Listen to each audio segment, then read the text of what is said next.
بسم اللہ الرحمن الرحیم۔ السلام علیکم۔ دفعہ نمبر 472 تعزیرات پاکستان۔ جعلی مور وغیرہ اس نیت سے بنانا یا پاس رکھنا کہ دفعہ نمبر 467 تعزیرات پاکستان کے تحت قابل سزا جعل سازی کا ارتکاب کیا جائے۔ دفعہ نمبر 472 تعزیرات پاکستان۔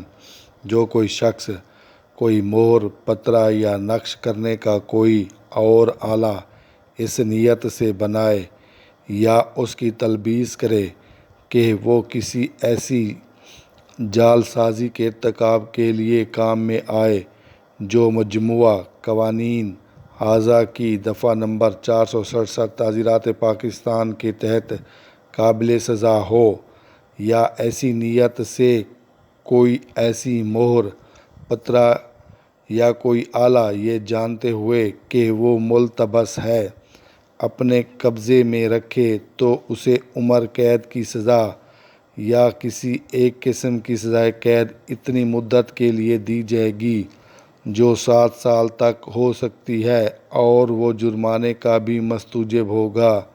تلبیس کے معنی ملتا جلتا، ہم شکل، نقل۔ ملتبس کے معنی پوشیدہ، ملایا ہوا، ملاوٹ کرنے والا۔ مستوجب کے معنی لازم ہونے والا، واجب کرنے والا۔